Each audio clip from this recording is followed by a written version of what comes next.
Like everyone, we want the biggest bang for our buck when we support a cause. We believe preventing problems from arising is one way to do that. Rather than treat the symptoms, we want to focus our energy on stopping the causes. By focusing on systemic change, we feel that we can do that. And one way to change the system is to change the laws. And of course, make sure that they're being followed. It's for this reason that we are big fans of Ecojustice and want to leverage their skills and expertise as much as possible to drive change. Thank you everyone for attending our first Clean Up Canada webinar and fundraising campaign. We hope this will be an annual event until such a time that corporate climate accountability legislation is a reality in Canada. Cove has pledged $10,000 of matching funds to match donations made through our Chimp Ecojustice Giving Group.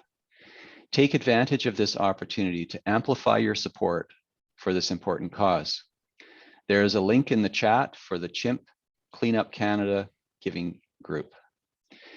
We hope you get inspired listening to our speakers over the next 60 minutes and get your questions answered during the final Q&A. We will finish no later than 12 o'clock.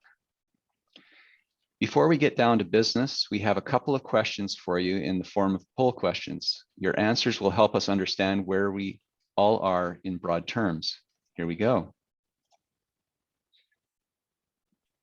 The first poll question.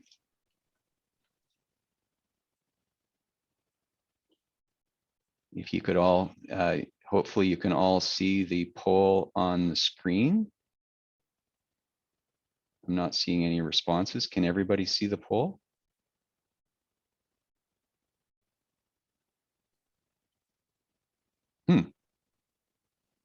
Okay.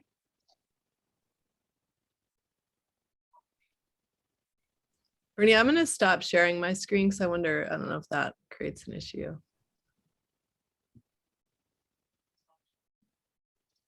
I'm going to try it again.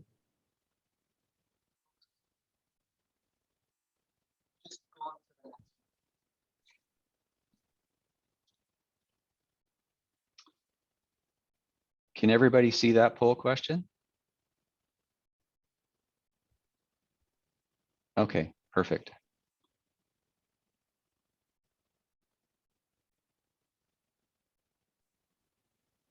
Interesting. Oh, here we go. We're starting to get some responses.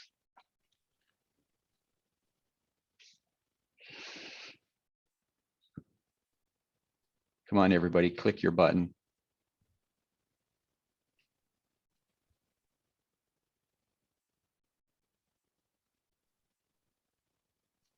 All right, I'm going to end the poll.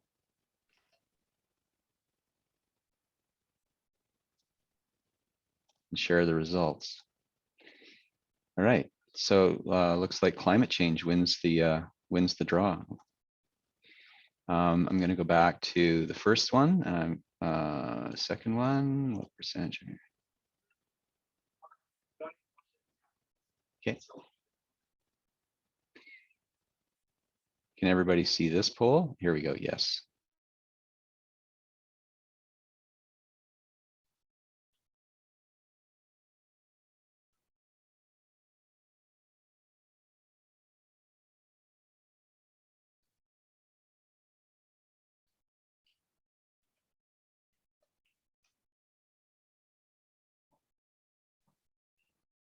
A couple of people more. Here we go. Number 13. Okay, going to end the poll, share the results. All right. Next question. Regards 1% for the planet.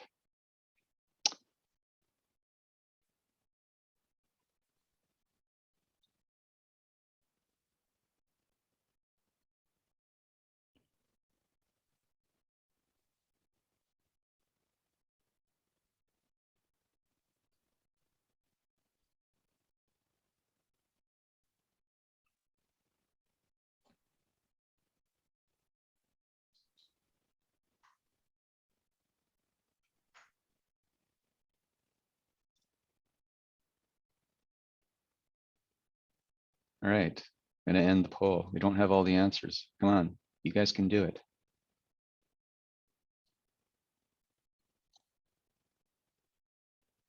All right. Excellent. So last question with regards to eco-justice. Come on, everybody, let's get on that button.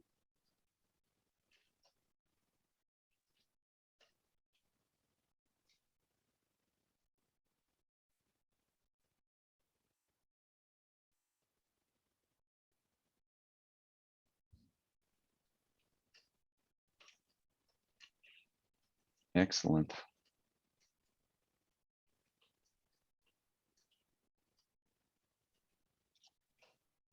All right, here we go.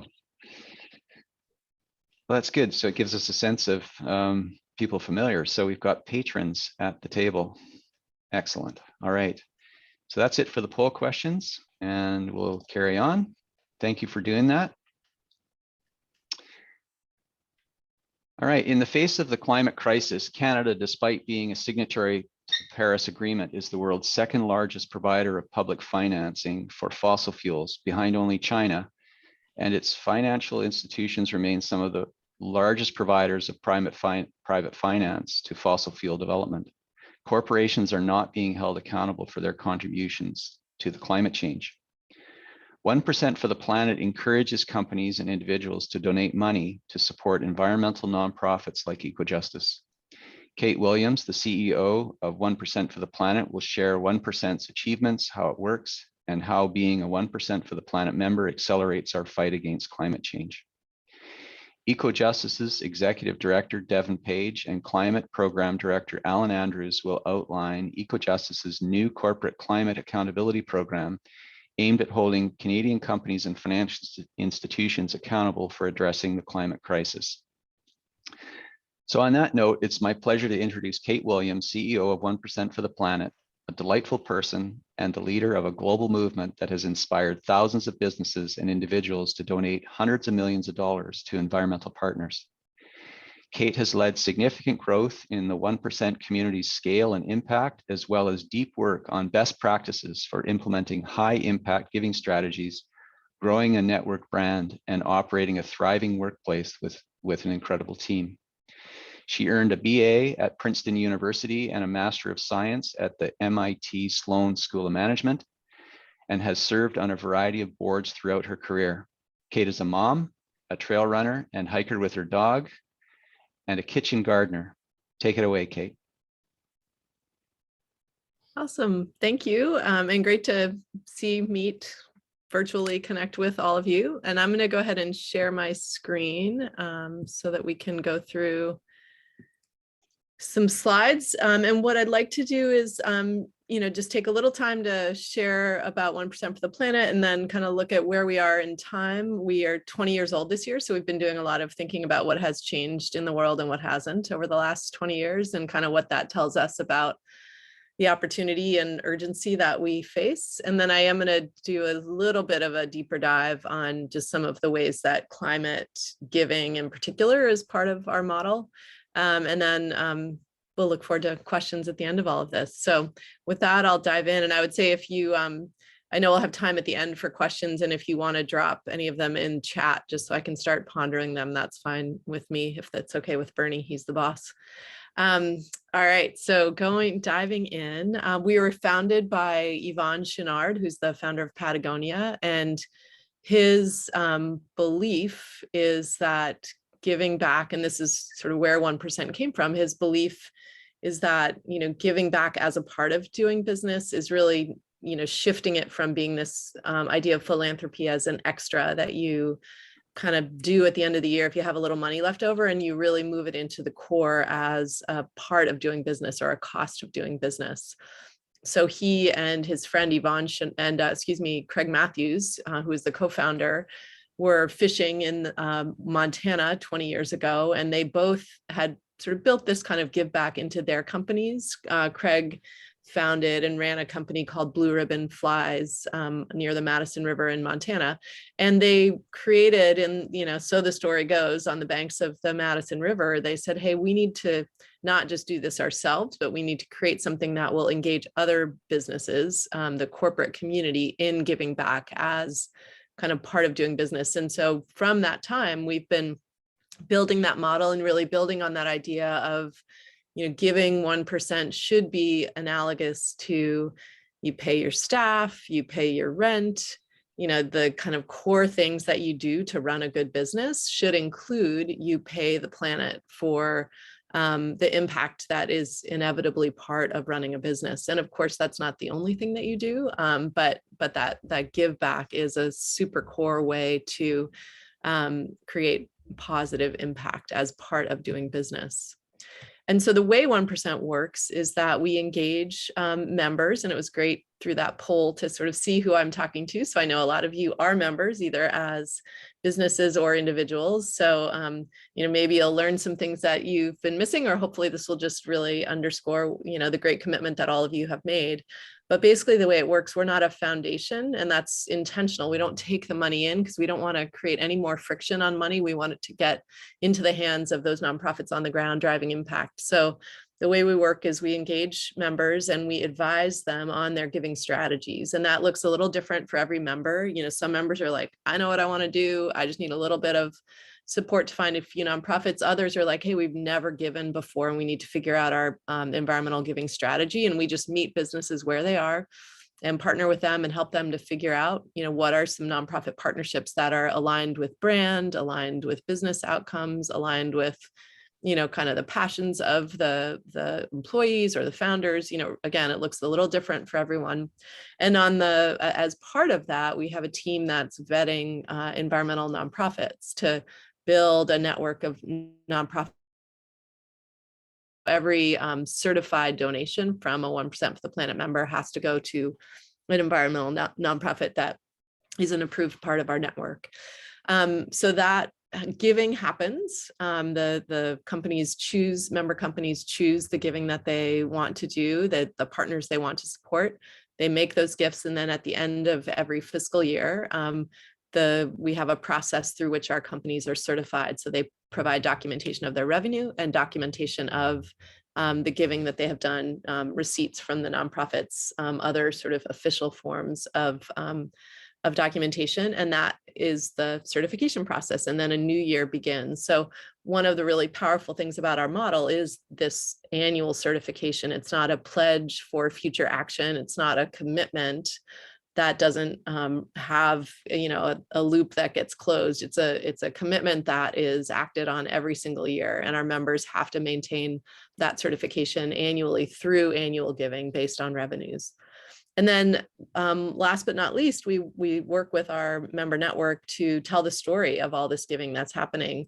Really building a credible narrative around corporate giving that is certified by a third party is really important. Consumers, and I have a slide later with some data, but consumers are, really want to know that they can have some power with their dollars, and they're rightly skeptical of where those dollars are going and if the claims made by businesses are legit. And so we help to tell the story of our very legit members who are, delivering on this 1% commitment every year.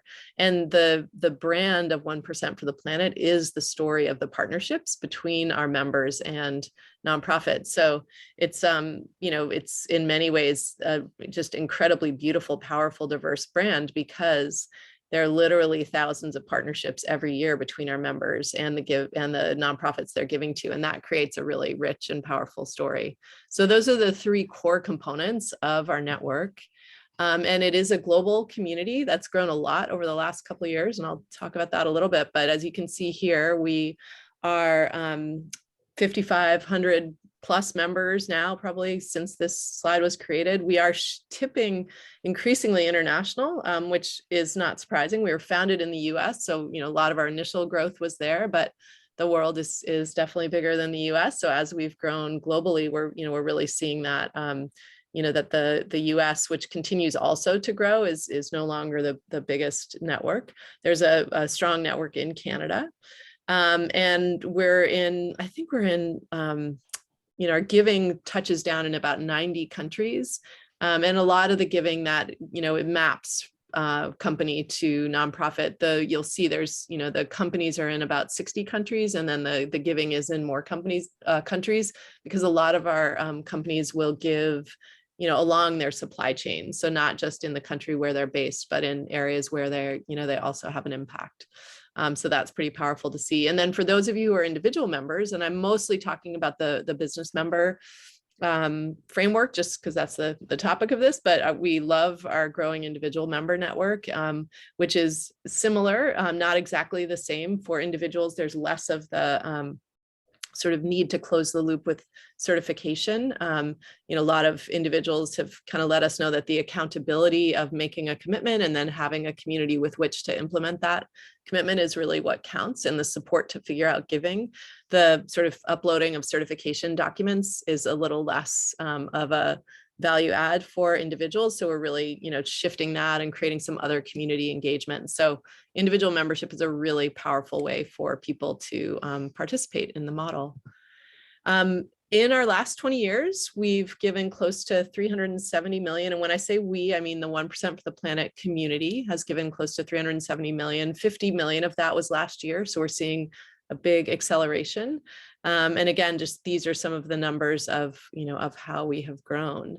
The one thing I'll point out on this slide is the number of different industries represented. One of the things that we have encountered many times is that because we were founded by Patagonia, and because as an environmental nonprofit, we're kind of placed in the outdoors, not which is not incorrect, but we really aren't just an outdoor industry brand. We're in 63 different industries, and we're no more than 10% of our network is in any one industry. So apparel, food and beverage, marketing and communication services, financial institutions. So there's a lot of variety of industries, products and services, and that we love that. That diversity is a real strength in terms of demonstrating how powerful this model is for companies of all types and for consumers looking to spend their dollars in a bunch of different ways. Like as of now, you can, clothe yourself from the skin out, you can get your insurance, you can do your banking, you can fill your fridge, you can have your, a nightcap, all with 1% for the Planet brands. And that's super powerful. That's a really valuable way to drive change. Just a quick sample of a lot of, these different brands in diverse industries, including some public companies like OXO. Just it's fun to see the variety of, skincare to cereal to sunglasses. That's all part of this network. So we are 20 years old, as I mentioned, and it is interesting to think, okay, how has the world changed? How have we changed? What's the need? So we recently had our global summit. And one of the things we did is we were like, okay, what was happening 20 years ago when we were founded?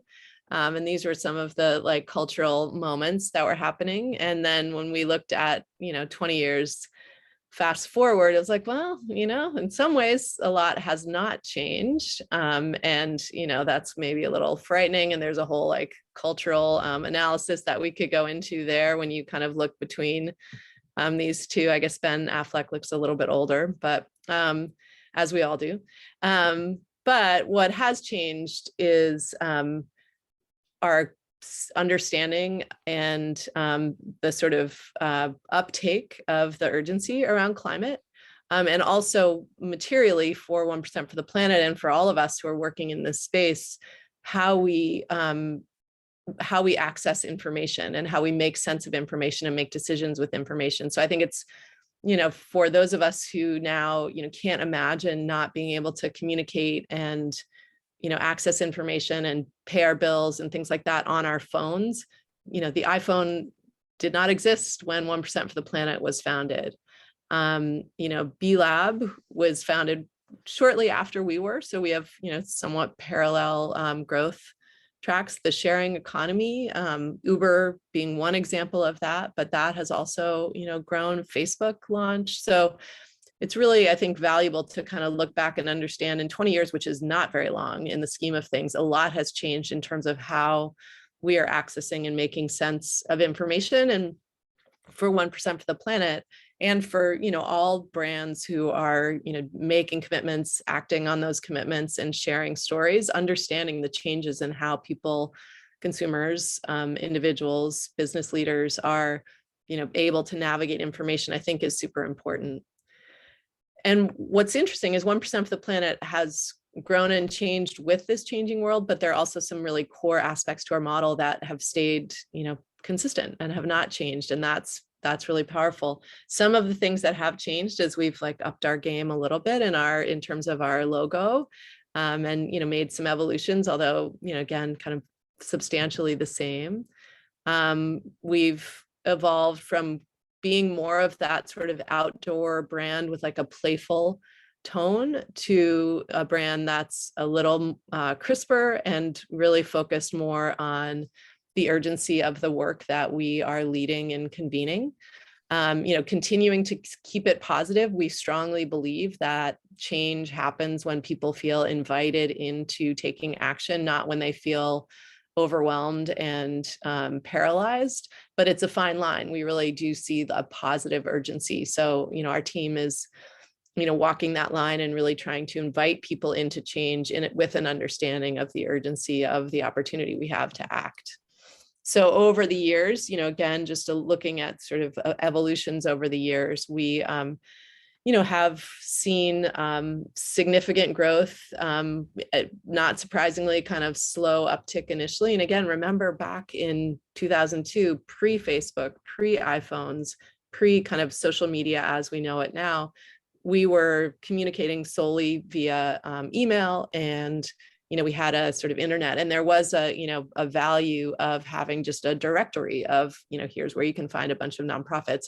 Now our directory, our tools, our communication, things like that have evolved, and we've continued to expand from being that outdoor brand to being the outdoor plus all of the other ways in which people are seeing the environment as embedded in all, many choices across the ways that they spend their dollars.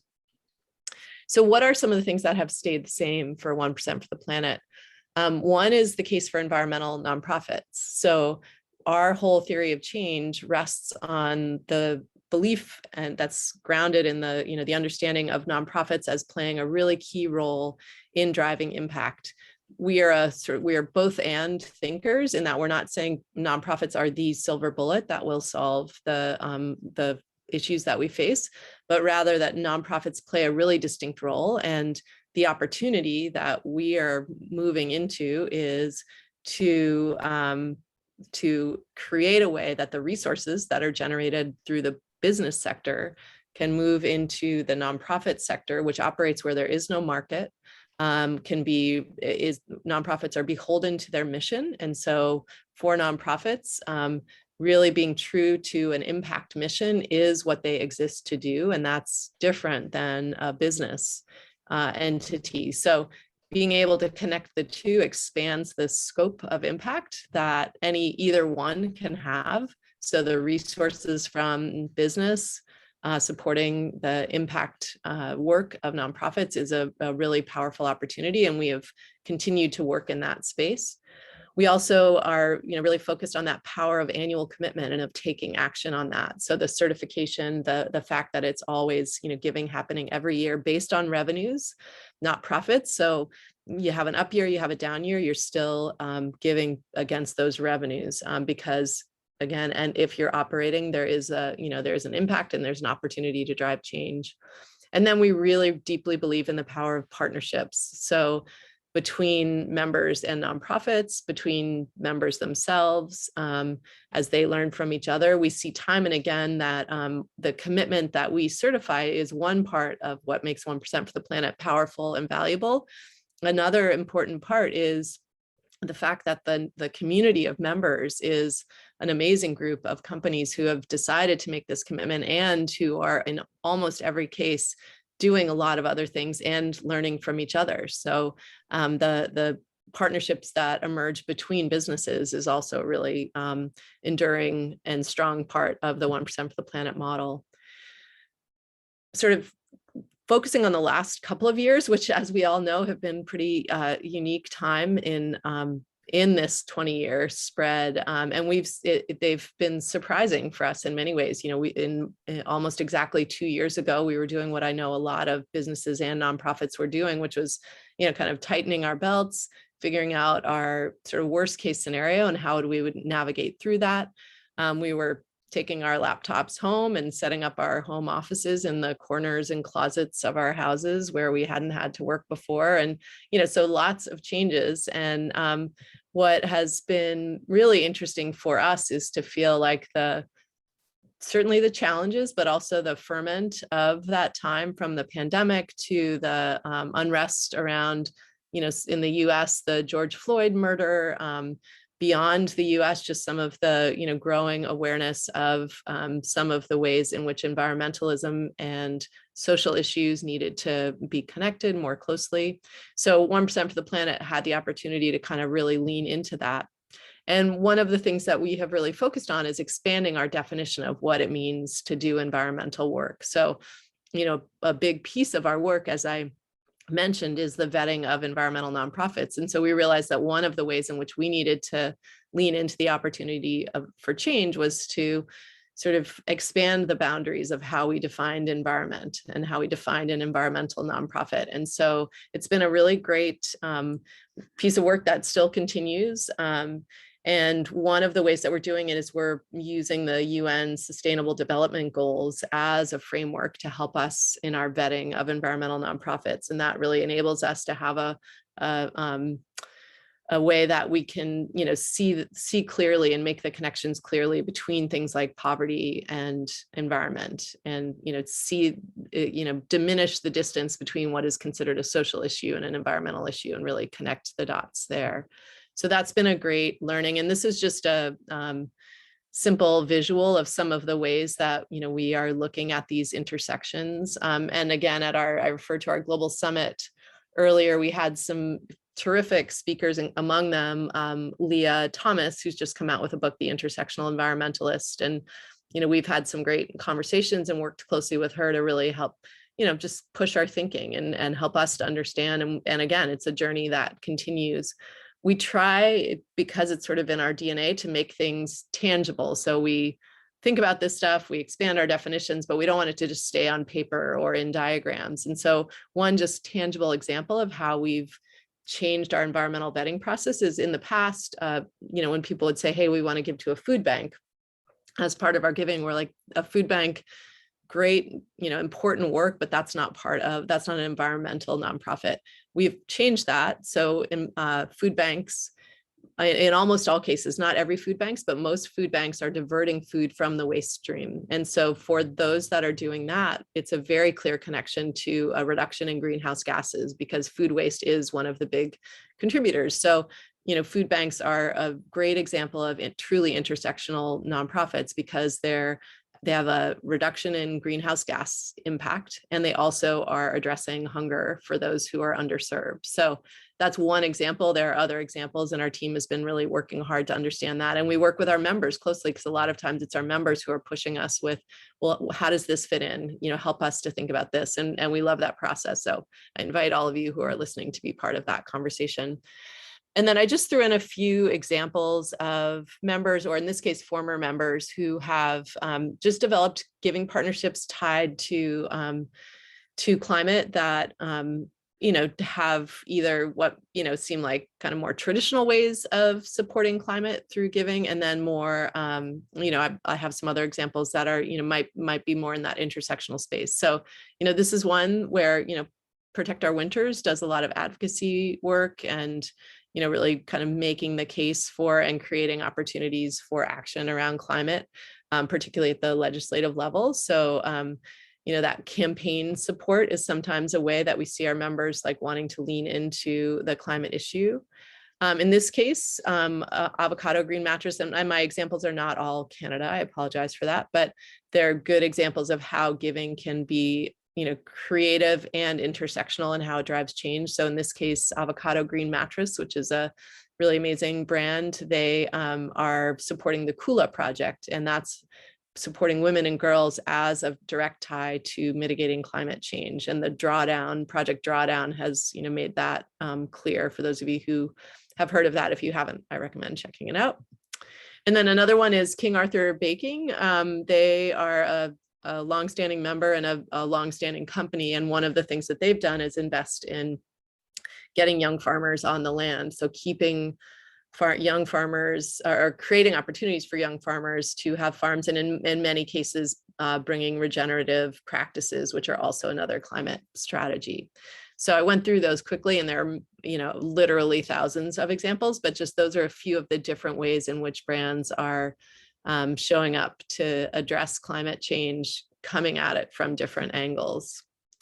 So just as I move into wrapping up, I did want to sort of come back to the consumer data, because I do think understanding the importance of being able to demonstrate corporate commitments is really important. A lot of times the people who are, the companies that are doing really good work are like, well, we don't want to it's not a branding thing. We don't want to talk about it as a marketing thing. And our point is like, do it from your heart, do it for business reasons. But if you're doing it through 1% for the planet, it is credible. It is a real commitment, and it's worth communicating to your consumers, because they're trying to figure out, how can I use my dollars to drive change? And if we don't create ways for them to see, believe, understand that, we're preventing them from being part of the change. So it's not grandstanding, it doesn't diminish the power of what you're doing to talk about it in credible and meaningful ways. Consumers want to know about this, and they want to invest in companies that are making credible commitments and acting on them. And so we do invest a lot with and this is a collaborative effort across our network to, build the understanding and awareness of our logo, of our brand, because that is a direct tie to impact. The more consumers are saying, hey, I could get this flour, or I could get this flour. This up here is the King Arthur baking, or, again, from the skin out, from banking to insurance. We are all making choices. And for most people, they don't have a lot of extra resources to, put solar panels on their house, or to make big donations. Most people are making consumer purchases every day or every week. And so the more we can equip them with understanding of how they can make choices that drive change through those consumer purchases, it's really powerful. So we do invest a lot and create opportunities with our companies to build the awareness of the logo and of the brand, so that we can bring consumers into that collective action. So as we kind of launch into our next 20 years, we are thinking about what's next. How can we do more? We're seeing really significant growth in these last couple of years. 2 years ago, I mentioned kind of belt tightening and worst case scenarios. And then we saw exactly the opposite of what we thought could happen, which was a significant growth in business membership in both 2020 and 2021. Across a bunch of different industries, across a bunch of different revenue sizes. And it really did tie to this growing consumer interest, as well as companies saying, hey, we've been sort of thinking about this, and now this pandemic has highlighted that, big global systems can take a shock really hard, really fast. So we can't wait to take action. So I do think that there was some greater awareness and able to kind of understand climate change in more tangible ways through the pandemic. That's my armchair understanding. I don't have data for that, but I do think something happened over the last couple of years that did create an awareness of the extent to which systemic change can happen, and can happen fast. And I do think we have seen that in a sort of leaning into taking action in places where we weren't seeing that before. So one of the things that, or among the things that we're thinking about, are continuing to really double down on our membership model and grow the scope of our community. So who's involved, where are they coming from, what's the size? Like, we just want to, continue to expand. And because for us, growth ties to more giving and more impact. And that's what we're really focused on. And so the scale of our impact is also tied to that. The credibility matters a lot. So continuing to make sure that the way that we're engaging members, the way that members are delivering on their work, the way that we're vetting our environmental nonprofits, the way we're communicating that, all of that the credibility just stays really core.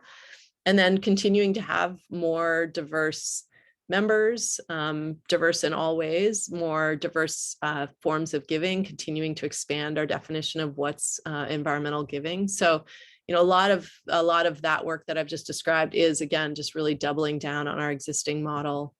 And then we've also just launched a new program to create an opportunity for us to accelerate impact. So our business member model has been growing fast, and we've seen a lot of growth, and it's always just fundamentally incremental. That's what it's based on. We have companies join and giving their 1%, and that 1% can be a bigger amount or a smaller amount, but it is inherently incremental. And so we were trying to think, what's a way that we can create change that can really complement that can sit alongside that and not weaken that brand in any way, that builds on our expertise in environmental philanthropy. And so we've been thinking about that a lot for the last few years, and we came up with the idea of what's now called the Planet Impact Fund.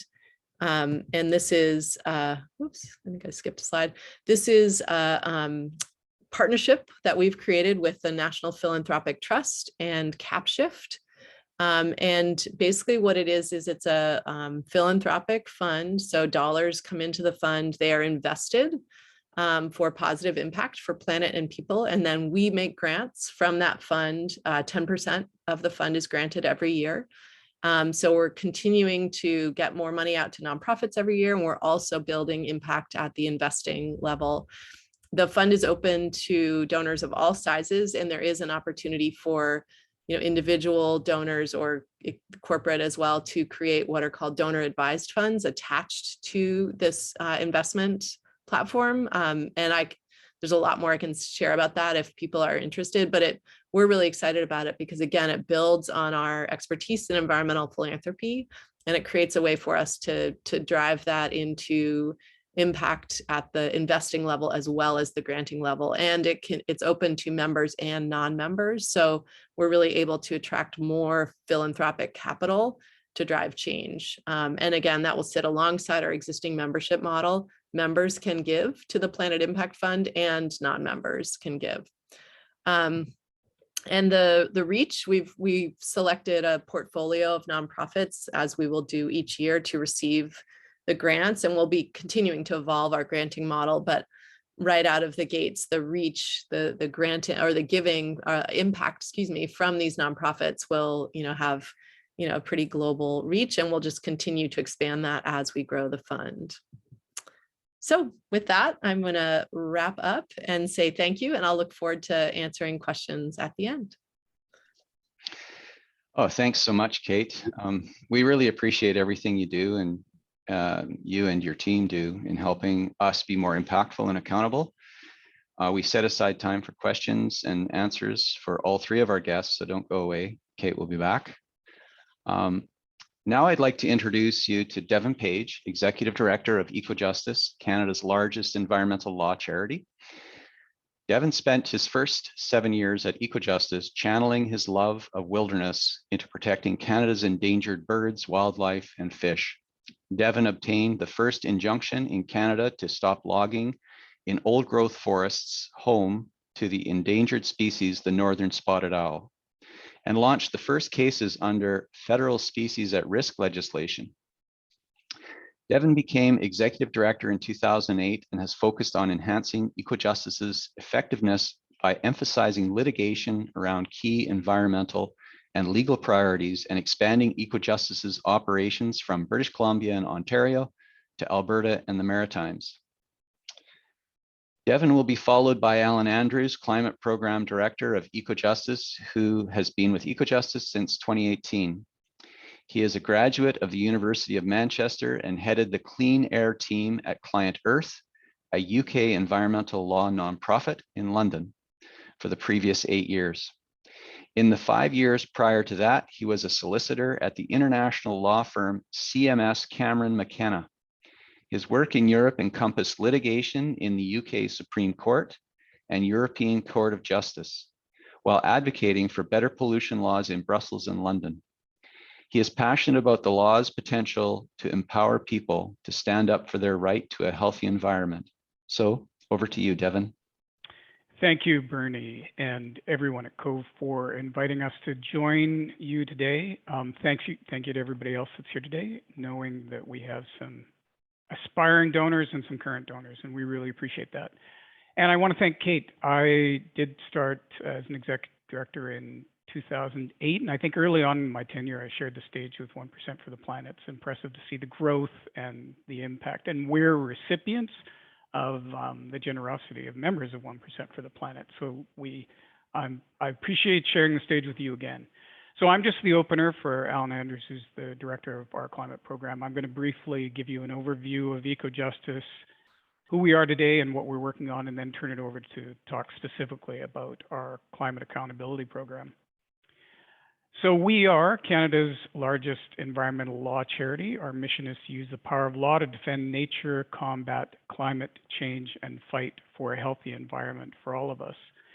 We do that primarily by specializing in strategic public interest litigation. And that's just a fancy way of saying that on behalf of the public, we sue governments and corporations when they break the laws that are meant to protect the air, the water, the land, and the climate we all depend on. We also work on environmental law reform to strengthen our existing environmental laws and help craft new ones. I always say that I'm a bummer at parties because people ask me about what we do and how does Canada fare well relative to other industrialized nations, and I always have to disabuse them of any notions they have about Canada's exceptionalism. Canada routinely lags in environmental performance, and we are a country with some of the weakest environmental laws in the world, and there's a relationship between that. So that creates a lot of work for us, particularly on the litigation and law reform front.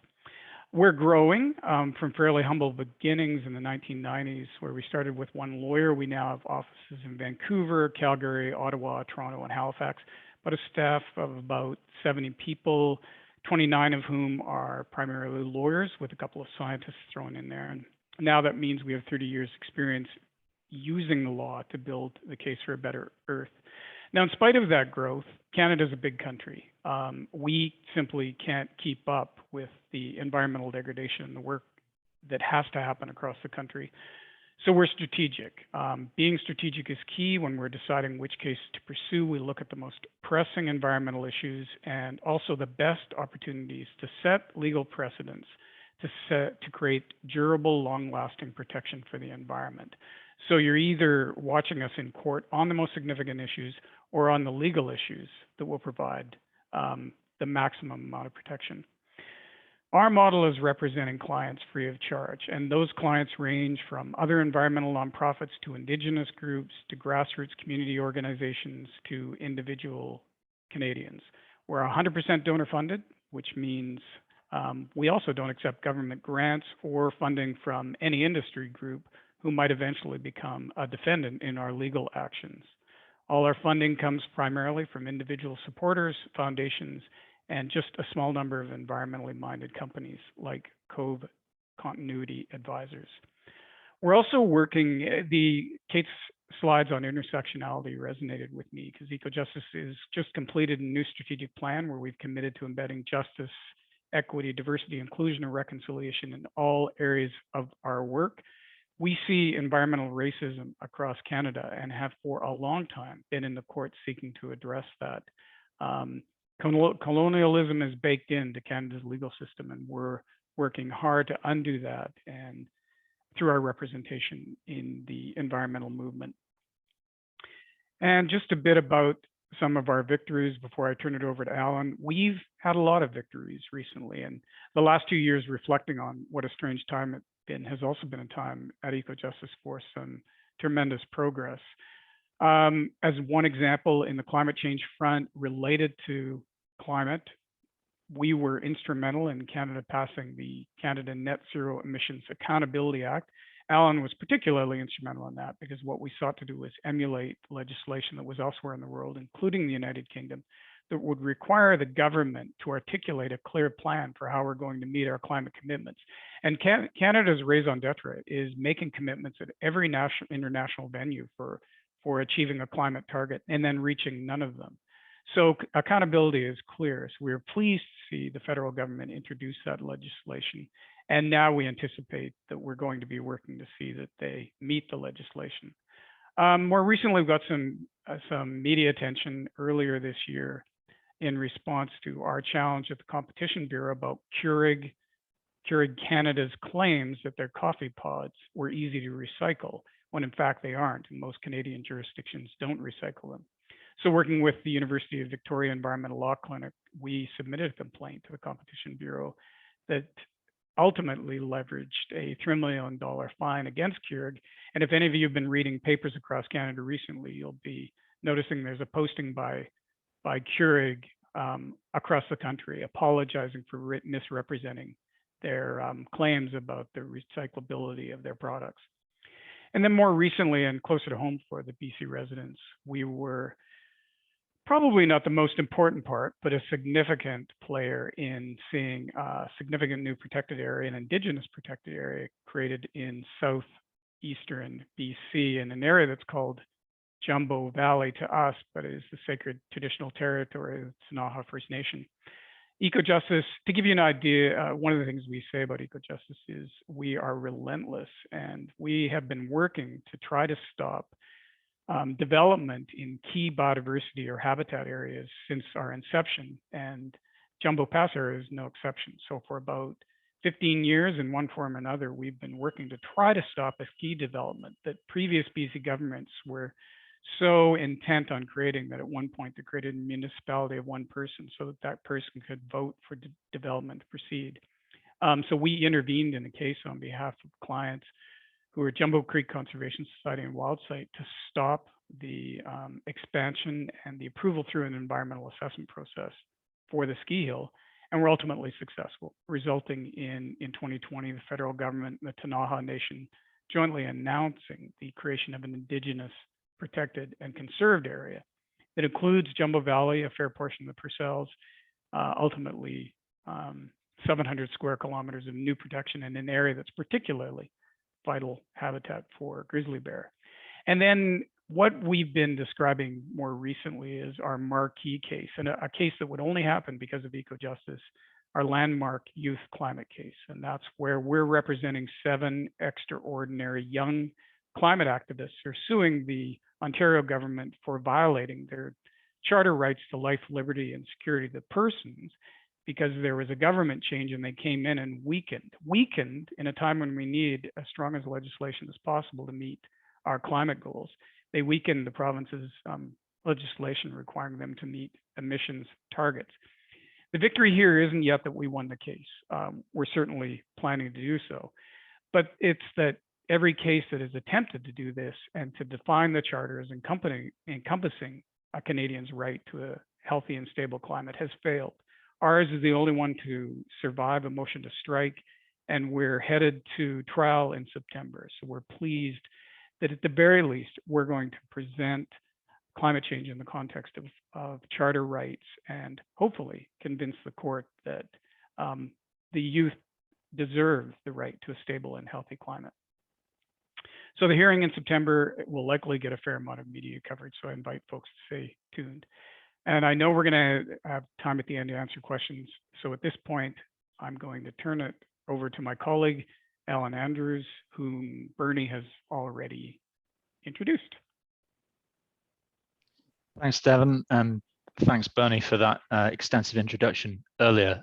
Just one detail that I'll add is that I actually started my legal career in the finance world as a pensions lawyer, but that was a long time ago in a country far, far away. So I'm now here in Canada, and I feel like with this corporate climate accountability work, I'm starting to go full circle and bring together my environmental and climate career with my earlier finance career. But I'm conscious there are many people in this room with a background in business and finance.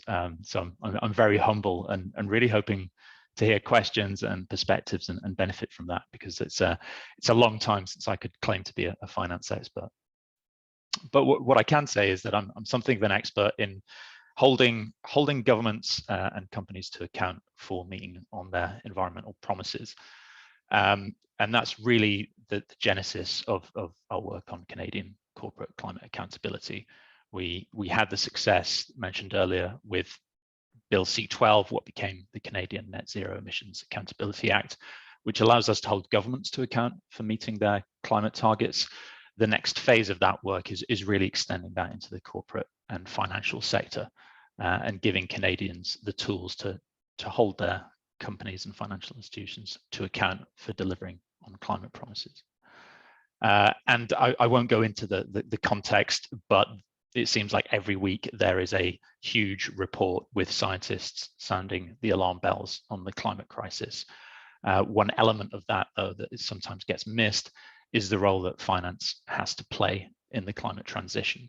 Trillions of dollars need to be redirected away from fossil fuels and other climate harmful investments to drive the really revolutionary changes in technology and the economy that need to happen.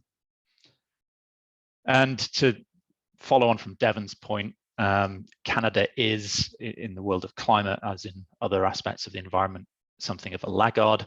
I find that my role here is often to play the slightly smug Brit who complains about Canada's weak environmental laws. And it's very rare that as a Brit, you get to feel smug about anything, particularly in the last couple of years. So as the slide says, Canada has signed the Paris Agreement, has made lots of promising commitments on climate change, but continues to be a massive supporter of fossil fuels, the second largest public financer of fossil fuels behind only China. And Canadian financial institutions continue to be some of the biggest fossil fuel funders in the world. You might have seen a Financial Times article that recorded that Canadian banks actually doubled their investment in the Alberta tar sands in 2021. Now that's all happening at the same time as many banks and financial institutions are engaging in what we see as greenwash. They are claiming to be aligned with climate goals and the Paris Agreement while continuing to double down on fossil fuel investments. A part of this greenwashing is that at the Glasgow COP26 conference, which I was fortunate to be at last year, Canada's largest banks committed to a new initiative called GFANZ, that's the Glasgow Financial Alliance for Net Zero, which commits them to coming forward with targets and plans to align with the Paris Agreement. But it gives them a very generous timeline for doing that. And so far, we've not seen any credible plans and are continuing to see a growth in fossil fuel finance. And just to dwell on the laggard point, the UK, like with the government climate accountability side of things, is something of a leader, and obviously as a Commonwealth jurisdiction, one that we can credibly point to for Canada to emulate in some regards. So what is, sorry, Devon, next slide, please. So what is corporate climate accountability? I think I've already given that away, but it's essentially ensuring that Canadian financial institutions and banks are held to account for these climate commitments that they are so increasingly coming forward with. And I'd say there's a key point here is this term alignment. We want to see an alignment of their business operations with a 1.5 degree pathway, that being the goal under the Paris Agreement. Now, the starting point to all that is standardizing climate disclosures. So climate change it bears a huge financial risk for companies and financial institutions. So the starting point is to require mandatory uniform disclosure and calculation of those climate risks by the financial sector. We're already seeing leading jurisdictions require that. I've mentioned the UK. It will be requiring economy-wide mandatory disclosure of climate-related financial risk. Now, the idea there is that allows the market to accurately price the risk of climate change, and therefore the invisible hand will ensure that the capital is reallocated. Now, the problem with that is that climate change is such a new and complex and highly uncertain phenomenon that it is very difficult for the market to accurately price risk in that way. So we see disclosure as really being the starting point and the foundation, but it's not enough. So for alignment to happen, we really need to see companies and financial institutions come forward with actual credible plans where they're proactively aligning their business operations with the climate goals. So there's three elements to that. I mean, number one, you've got to come up with science-based targets, both long-term ones. So we see a lot of companies committing to net zero by 2050. But really what's more meaningful is these interim targets that actually make an impact on day-to-day business decisions. So we also need to see these long-term targets divided up into these more bite-sized chunks of interim 5-year targets. And then targets are pretty meaningless unless they drive action. So we need to see credible plans to actually achieve those targets. And this is the sort of framework that we succeeded in introducing through the Canadian Net Zero Emissions Act. When it comes to governments, it's applying that logic to companies. Next slide, please, Devon. Okay, and to Ecojustice's role in all of this, generally, we have most impact when we combine the 3 elements of our work: litigation, law reform, and strategic communications. And I'll start with law reform. Really, we need to see a major overhaul of Canada's financial regulatory system to ensure alignment with the Paris Agreement. Senator Rosa Galvez has really fired the starting gun on that. She has drafted and tabled a climate-aligned finance bill in the Senate, which I had some involvement in and was on the steering committee for. And this sets out a quite radical vision of how Canada could start to move towards climate alignment. We are building on that work by developing our own more detailed proposals. And we'd like to see an omnibus bill that would make dozens and dozens of small but really significant amendments to existing legislation to require the target setting and credible plans that I mentioned, but also put in place a whole new oversight and enforcement framework to oversee it. And then onto litigation, which is sometimes what Ecojustice is more renowned for.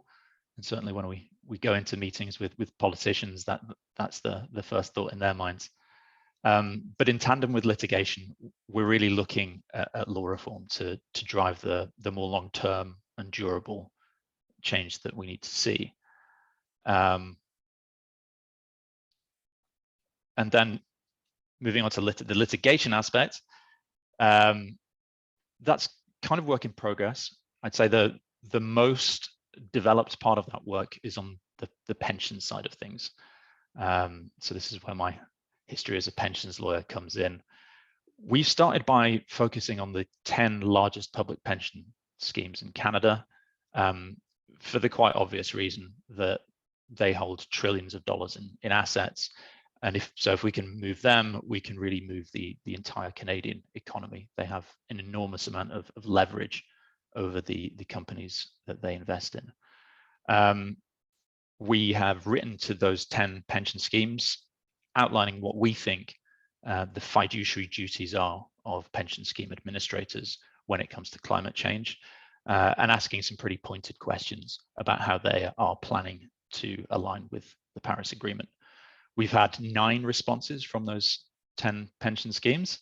I'll leave you to guess which scheme hasn't replied yet.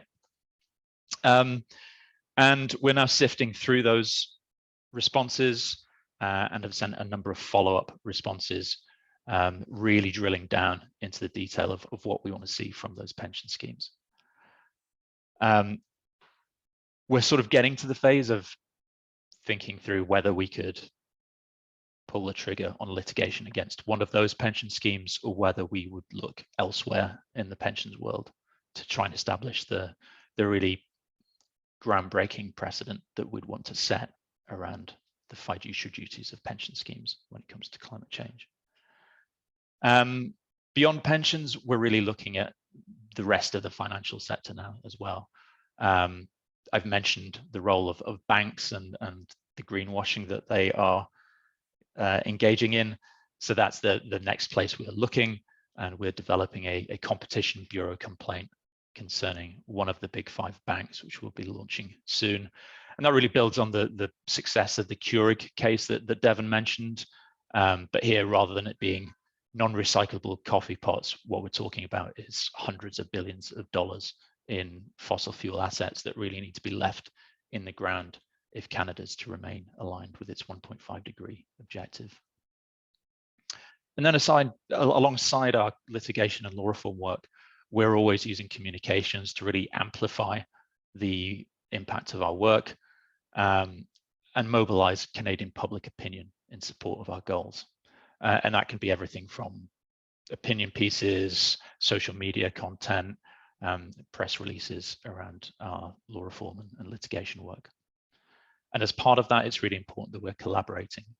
So we work on the pensions side, we work with Shift Action, very small NGO committed to working on pensions. We're working with stand.org on our banking work.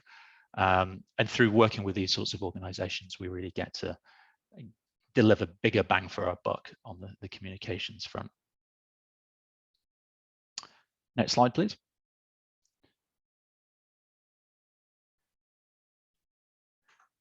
Okay, so what we've achieved so far. Devon's already told you about the Canadian Net Zero Emissions Accountability Act, which we see as a really useful blueprint for what we're doing now on the Climate Aligned Finance Act.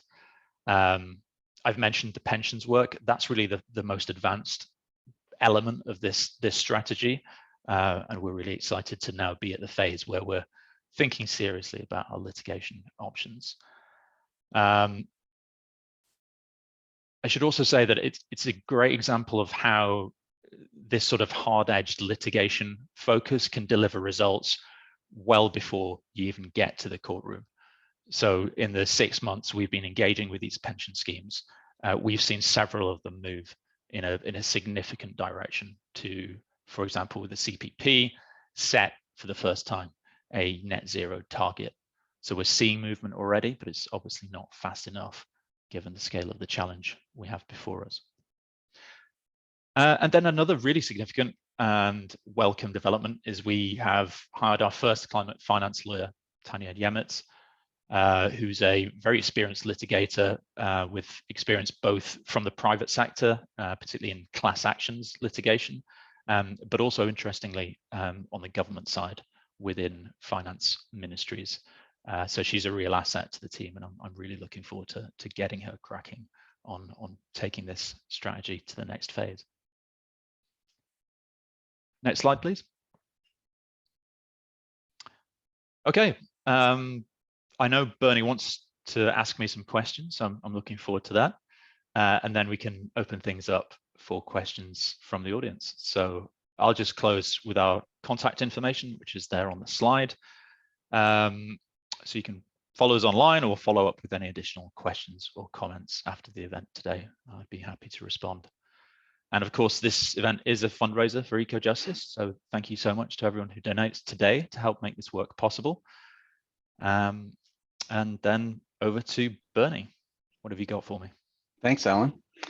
So what does corporate climate accountability actually look like? So just walk us through the process of how that gets done. Yeah, I mean, I've talked about the sort of basic elements of climate accountability, which is that science-based climate targets, long-term and interim, but crucially the credible plans to actually deliver on those targets. In terms of what does that look like, I think it's probably most relevant to look at what we're proposing in terms of law reform, and that's really what we're calling an omnibus bill that would introduce a suite of reforms to Canada's regulatory system, making target setting and credible plan development mandatory for the key players in the financial industry. So major financial institutions, large corporations, crucially federal crown corporations who have a major role. I mean, if you look at Export Development Canada, for example, continuing to finance major fossil fuel development both in Canada and overseas. So it's giving those sorts of institutions a very clear mandate to act on climate change, to set targets, develop the credible plans. And then there are some more slightly esoteric elements to it. For example, we want to see a clarification of the fiduciary duty in corporate law to make very clear that the overriding objective is not simply shareholder value, but is also furthering climate objectives. So how long did the Canadian Net Zero Emissions Accountability Act take to get passed, like from start to finish? Yeah, it was one of those ones where things were going very, very, very slowly, and then they suddenly went very quickly. We had been talking about the need for this kind of legislation for several years, but then I'd say that the key development was when we got it into the Liberal and several other of the major parties' platform commitments back in, was that 2018? Very shortly thereafter, we went into a very intensive lobbying phase. So I'd say it was something like 6 to 9 months from that, getting it in platform commitments to actually getting the legislation on the books. Wow, that's rocket speed in legislative terms. So that's great. I'd caution though that what we're talking about here with the corporate piece is of a different order of complexity given the various moving pieces. So I would expect this to be a lot slower. So what is your target timeline for getting the legislation passed? Like in your minds at Ecojustice? I think there's probably a difference between what we'd want to see and what we'd have to accept. I think end of 2023 is probably what we should be aiming for in terms of that balance between realism and what's needed. But as I've said, Canada's already lagging way behind other jurisdictions, so I don't think that's an unreasonable expectation. And some pieces might move faster than others. We'd love to see it all happen in one go. I think the reality is we might need to see it move forward in piecemeal fashion. So would it be fair to say that this new legislation is inevitable and it is inevitably coming in Canada? No, I wouldn't say that at all. I think some form of legislation is inevitable. The danger is that it will be so weak as to be practically useless and really exacerbate the kinds of problems we've been talking about. We're already seeing a huge amount of lobbying from industry, both the financial sector and the oil and gas lobby, for weakening of some already pretty weak proposals that have been put forward by government. So we need to be in that space and in the room to ensure that whatever comes forward is as strong as possible.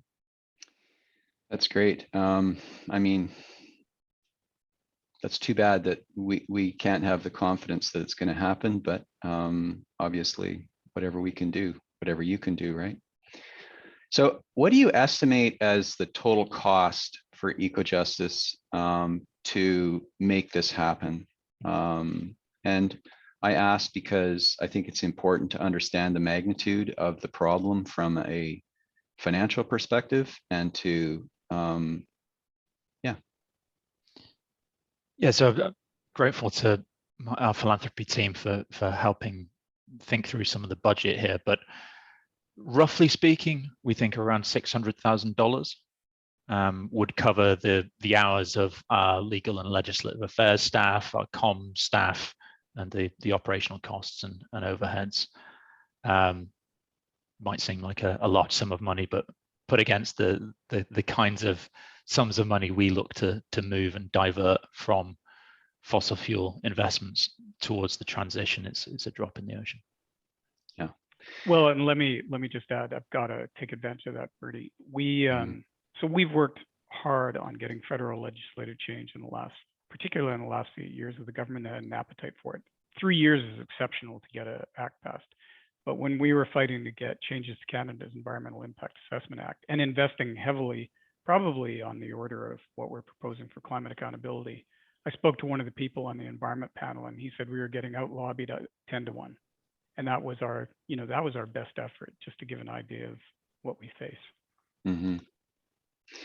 So what can we do as individuals to help get this across the line?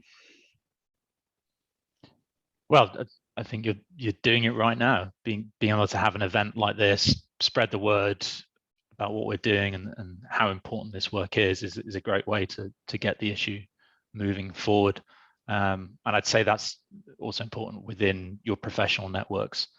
In some cases, you may be able to reach the parts that sometimes we struggle to reach. So that aspect's really important as well. Contacting your elected representatives, phone calls are great. Letters and emails are also good. We know that they read them. So that can be really important as well. And then finally, of course, donating to Ecojustice. It's only by getting gifts from folks like you that we can do the work that we do. So are you planning to do any petitions, town hall meetings, or any other public actions that we should be looking out for? Yeah, we've actually got an event in the works with 2 of our partners, Environmental Defence and Shift Action, that will bring together European and Canadian thought leaders on sustainable finance. And we'll be definitely doing that either in person or online, but that's definitely one opportunity. And what we're really trying to do there is shake things up a little bit by bringing some slightly more radical, or in our view, realistic thinkers from overseas to speak to the Canadian establishment and hopefully drive some change there. Well, that's great. That's all the questions I have specifically for you. I have a couple for Kate that I would just like to throw out there, and then we'll just open it up to the floor. Kate, in Canada, we can't donate directly to 1% for the planet if we want a donation deduction. Are there any plans to incorporate a charity in Canada to allow for tax deductible donations to be made directly to 1% for the planet?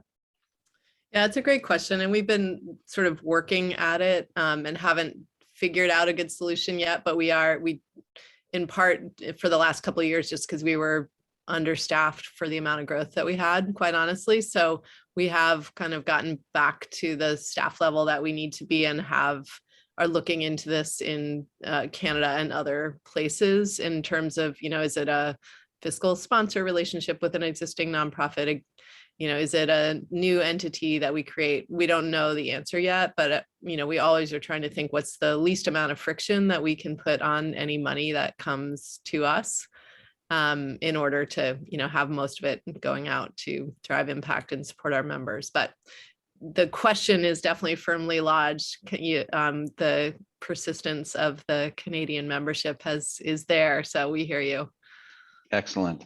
Yeah, because that impact fund that you're starting sounds really exciting, and it would be great to be able to contribute to that directly. Mm-hmm. Yeah. So in your presentation, I don't think you talked much about the other ways that members can satisfy their giving quota other than donating cash to charities. Can you just talk a little bit about what the other options are? Yeah, definitely. So over the years, one of the things that we have learned from both our nonprofits and from our members is the importance of other forms of giving beyond cash. We know that sort of financial support for nonprofits is the most important. So of the 1% that any company is giving, at least 50% has to be financial. And for most of our companies, the majority of their giving is financial, but we do support up to 50% can be in other non-financial forms of support. So that would include volunteer time. That would include in-kind donations of products or services. And then it also includes something that we call approved promotional support. So I talked some about the importance of our brand for driving impact by creating that awareness of, choose this product because it's a credible 1% for the planet member over this product. The brand matters in terms of driving impact.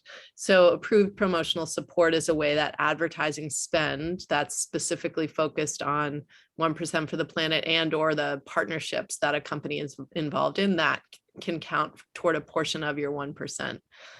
any of that support, the volunteer time or the in-kind donation, needs to go to approved environmental nonprofits in our network. So it's the same as the financial giving.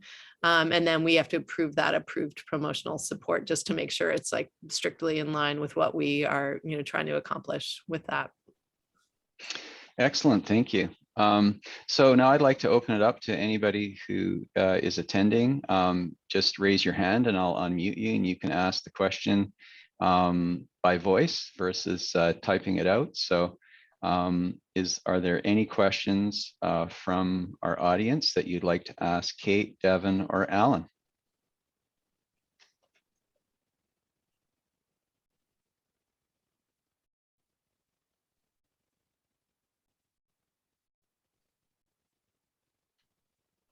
All right, we have one question, so there she is.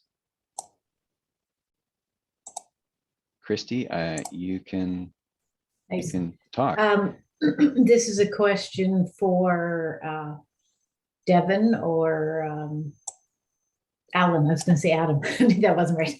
Or Alan. What can a small business do for climate accountability? As there's a lot of small businesses in Canada, sometimes more than the big ones. And like, for example, we've gone through Climate Smart. We do 1% for the planet, but what else can we do to be accountable?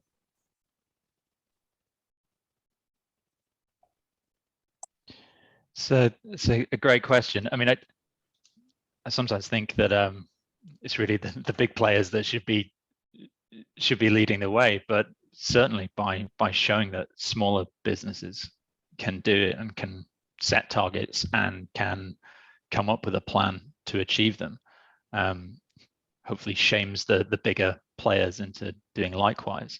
The challenge, of course, is smaller businesses don't have the resources to draw on to go through that kind of exercise. So it's really doing what you can, and looking at current operations and thinking how you can decarbonize them. All right, thank you. And then I suppose just one further thought, to the extent you're engaging with bigger businesses, whether that's big banks or other operators, really putting the question to them, here's what we've done. What are you doing? Do you have a net zero target? Do you have a credible plan to achieve it? So as an example of that, we're in the insurance business, and we have potentially the ability to apply pressure to insurance companies along that line. So with that in mind, will Ecojustice support companies in the conversation on letting them know or providing, details and marketing or communication pieces that we can send to all insurance companies that we work with? Yeah, I think that would be really helpful. I think Okay. I think in all cases, I mean, given the complexity of some of the issues, we don't have that sort of expertise in the insurance business or these other elements. So it's really helpful for the folks that we're trying to target and trying to influence with our law reform work, that they're hearing similar messages from industry directly. Great, thanks. Got a question from Dave Galloway. Hey, you can hear me okay? Yes. Great. Very interesting stuff. I couldn't be here for the whole time, but for me, there's a kind of pull from leadership, but also push from the individual consumer. And that I don't put a lot of stock in leaders being mature enough to truly try to lead us through this, and that it's going to have to come from a groundswell.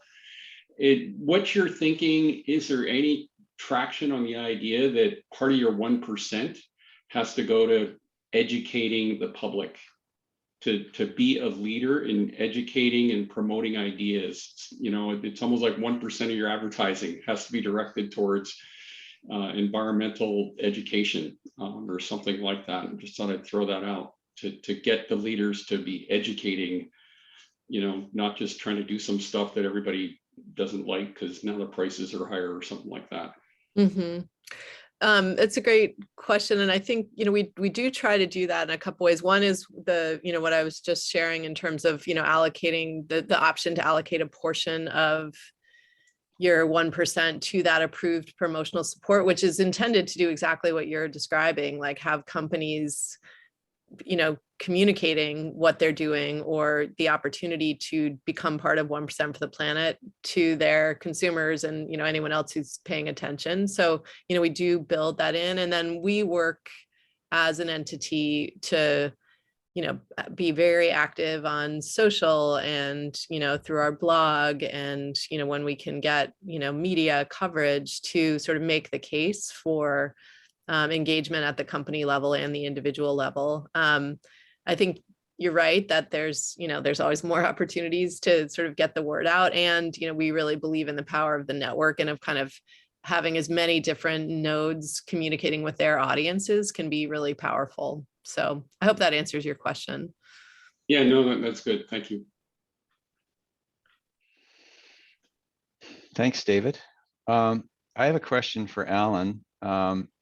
You mentioned something about legislation so that corporations can be more accountable to all stakeholders. So we've discussed it briefly, but how do you see benefit company or benefit corporation legislation playing in tandem with respect to the kind of legislation that you're putting forward?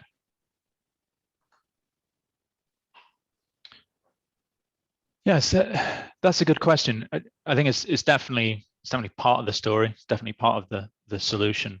But I guess what we're proposing kind of goes further and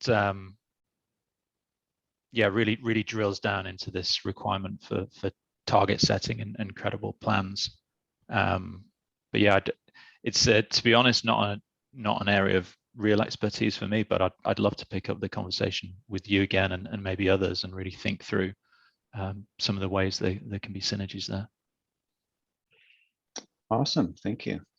Now, questions.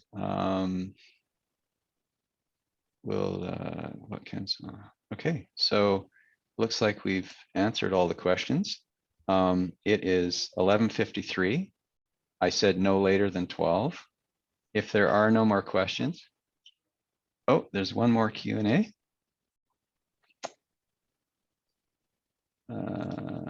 Where? Oh, there's one question that I answered, and I answered it in writing. I'm happy to answer it. There's one question. Kate, what is the breakdown of donations from corporate members versus individual members, and which group is growing faster? Thank you, Brent. Yeah, good question. And I did type out an answer, which I have no idea who can see it, so I'm happy to also share it. Currently, corporate donations is like the lion's share, 98+% of the giving that we do. And that's in part because business membership has been part of our model, the core of our model for 20 years. And individual membership just started about 5 years ago.